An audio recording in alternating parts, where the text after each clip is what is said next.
Bulletin की शुरुआत करेंगे बड़ी खबर के साथ। 26/11 का मुख्य आरोपी आतंकी तैमूर राणा को दिल्ली लाया गया है। अमेरिका से एनआईए की टीम भारत लेकर आई है। थोड़ी देर में पटियाला हाउस कोर्ट में उसकी पेशी होगी। 26/11 का मुख्य आरोपी साजिश करता है तैमूर राणा। तैमूर राणा का पालम एयरपोर्ट पर मेडिकल हुआ है और अब तमाम औपचारिकताएं पूरी होंगी और उसके बाद उसे इंटरोगेशन होगा। एक लंबा इंटरोगेशन होगा क्योंकि बड़े घटनाक्रम का, बड़े आतंकी हमले का मास्टरमाइंड तैमूर राणा काफी लंबे समय से भारत की गिरफ्त से दूर था।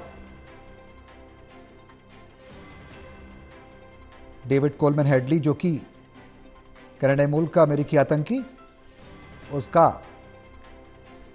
उससे तैमूर राणा की जो मित्रता रही है, साथ में दोनों ने कई आतंकी घटनाओं को अंजाम दिया है।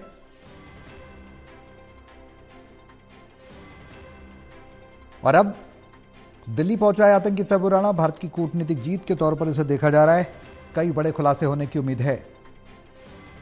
आतंक का एक बार फिर से पर्दाफाश होगा, कई बड़े राज उगलेगा तैमूर राणा।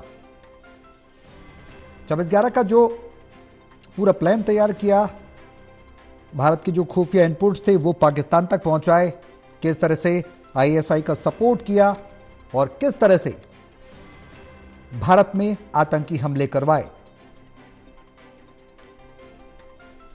ये तमाम पहलू और हर पहलू पर एक एक सवाल दागे जाएंगे तैमूर राणा से और बारीकी से इंटरोगेशन होगा।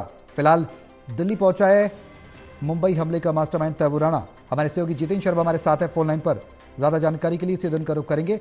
जितेंद्र, तैमूर राणा भारत आ चुका है, अब आगे की कार्रवाई क्या कुछ होगी, आपसे जानना चाहेंगे।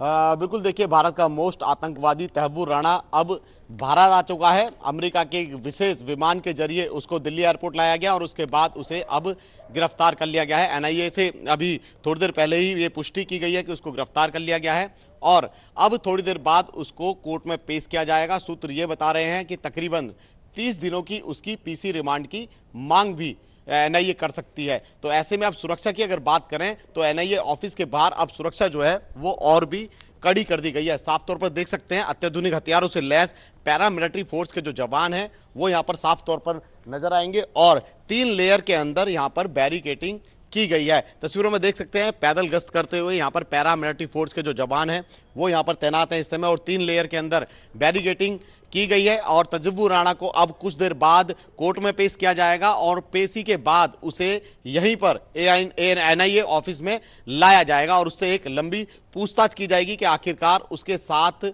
और कितने साजिश करता थे जिन्होंने भारत को दहलाने की कोशिश करी थी और साजिश रची थी।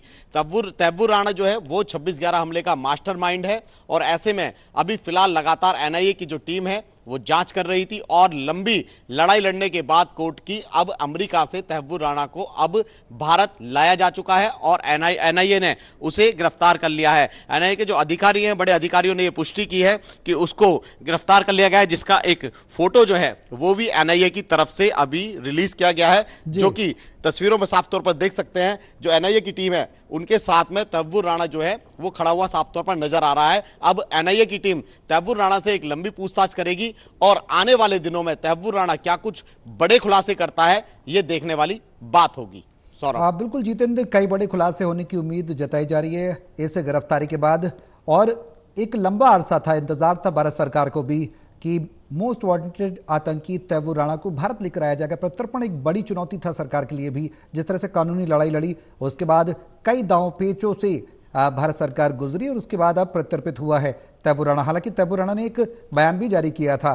तैमूर राणा ने कहा था कि भारत उसे ना भेजा जाए। उसने आईसीजे में भी एक अपील दायर की थी कि अगर वो भारत जाता है तो उसे मार दिया जाएगा। हालांकि इस बात से इनकार किया गया भारत सरकार की ओर से।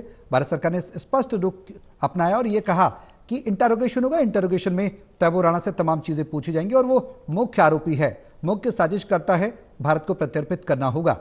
अब सवाल यह है कि आगे की कार्रवाई किस तरह की देखने को मिलेगी। आपने कहा इंटरोगेशन होगा, 15 दिन तक उसको रिमांड पर, पीसी रिमांड पर लिया जा सकता है। यह अवधि 30 दिन की भी हो सकती है। आगे कानूनी कार्रवाई किस तरह की रह सकती है, सरकार की क्या भूमिका रहेगी और इंटेलिजेंस की क्या कुछ भूमिका रहेगी इस पूरे प्रकरण पे, क्योंकि एनएसए भी इस पूरे मामले पर नजर बनाए हुए हैं। विदेश मंत्रालय भी नजर बनाए हुए है, गृह मंत्रालय भी नजर बनाए हुए है। बारीकी से पूछताछ होगी और बड़े खुलासे क्या कुछ उम्मीद की जा सकती है होंगे। पाकिस्तान का चेहरा भी बेनकाब होगा। बिल्कुल सौरभ, देखिए एनएसजी की एक टीम और एनआईए की एक टीम, दोनों ही टीमें जो है, जब अमेरिका से इसे लाया गया था एक विशेष विमान के जरिए, तो दोनों टीम के अधिकारी जो हैं वो उस समय वहां पर मौजूद थे। और जैसे ही दिल्ली एयरपोर्ट पर जब तव्वूर राणा को लाया गया, उसके बाद वहां पर मौके पर दिल्ली पुलिस के आला बड़े अधिकारी जो है वो वहां पर पहुंचे और उससे गिरफ्तार कर लिया गया। ये जो एनआईए की टीम है उनकी तरफ से अभी एक प्रेस रिलीज जारी की गई है। उनका साफ तौर पर यह कहना है कि उसको गिरफ्तार कर लिया गया है, उसे अब कोर्ट में पेश किया जाएगा। और उसके बाद सूत्र ये बता रहे हैं कि एनआईए की जो टीम है वो उनसे तकरीबन लगभग 30 दिन की पीसी रिमांड पर ले सकती है। और पीसी रिमांड के दौरान उनसे एक लंबी पूछताछ भी की जाएगी कि उनके साथ ऐसे कौन कौन लोग थे जिन्होंने भारत को दहलाने की कोशिश की थी, और 26/11 जैसे कि हमले का मुख्य साजिश करता है, और इसमें और कितने लोग शामिल थे। तो फिलहाल इससे एक लंबी पूछताछ की जाएगी। पूछताछ के बाद ये बड़ा खुलासा होगा कि आखिरकार भारत को दहलाने के लिए आखिरकार कितने आतंकी संगठन जो इसमें शामिल थे और कौन कौन है। जब भी तव्वूर राणा जो है वो भारत आने से मना कर रहा था, लगातार